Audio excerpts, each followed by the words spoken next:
Well, I mean, I don't know. I can't put thoughts like that in their heads. Oh, really? You didn't know they're in child slavery rings? Oh, yeah, the Greeks are, yeah. I mean, well, I don't know. But what I do know is that they lied to me, and they lied to me persistently and all the way up to the top.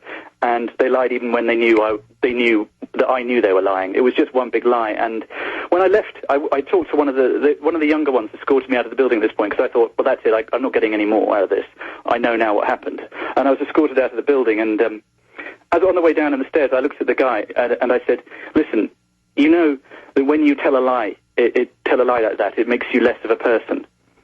And do you know, to his credit, he looked ashamed, because I just felt at that point like I had nothing else to cling on to except the truth about the situation, the truth that these lies were being told. But see, Charlie, to them, they have the force, they have the power and the guns, so they say that makes their lie real.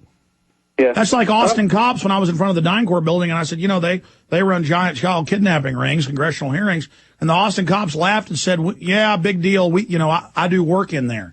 So to them, it was like by making it a joke, it didn't exist. Now, I was a real guy telling them something real. But see, they weren't involved in the child kidnapping.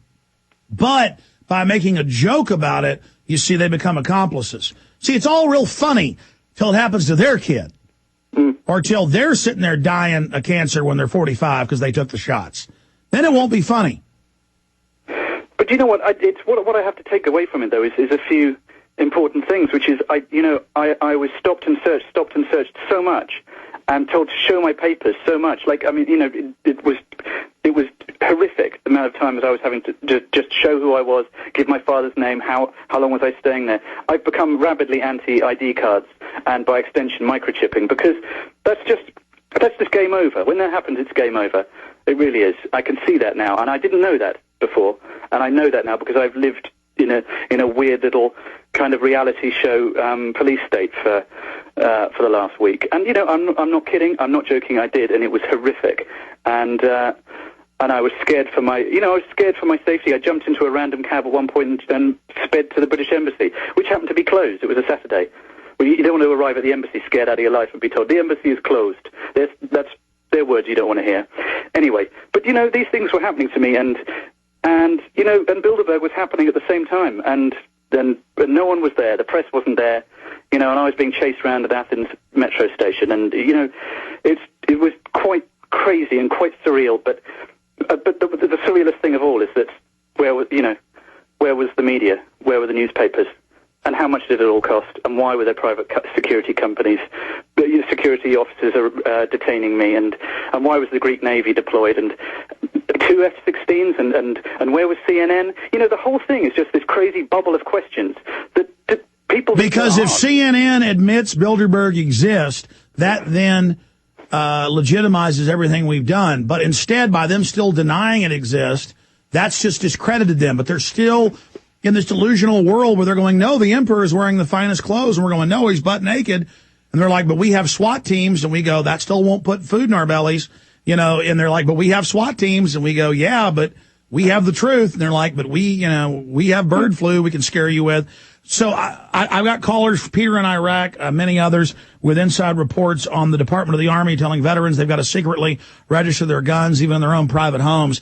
That is coming up. But finishing up with you, Mr. Skelton from the London Guardian, and we'll have you back up in the future, you know, probably with Jim Tucker later in the week if you can do it for, you know, with both of you, because Jim's just gotten back. We're giving him time to rest and then have him on. Because, you know, this does chart the future of the world. We've proven they really are calling the shots for most of the planet. Bilderberg, and of course, so it's not newsworthy and the media won't touch it because it's so important.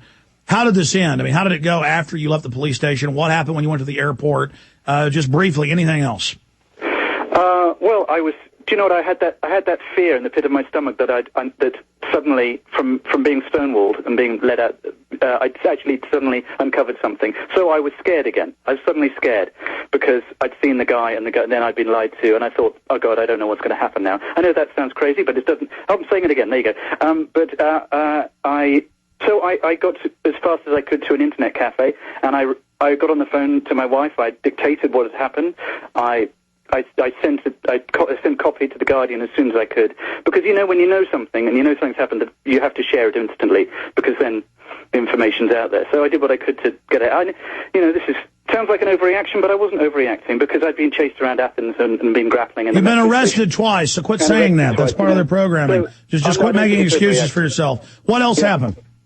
Well, I sent it off, and, I just sat there absolutely shell-shocked, and I came home, and I've just been sitting here like a vegetable. I went, I'm absolutely exhausted by the whole thing, but I've also determined to go back again next year and to get people to be, to bring their cameras. Why is the Guardian? Go back next year. Why is the Guardian running a photo of you from your comedian work wearing a clown mask? I mean, I guess the Guardian can only report on this if they put you in a clown mask on the cover. What is that about?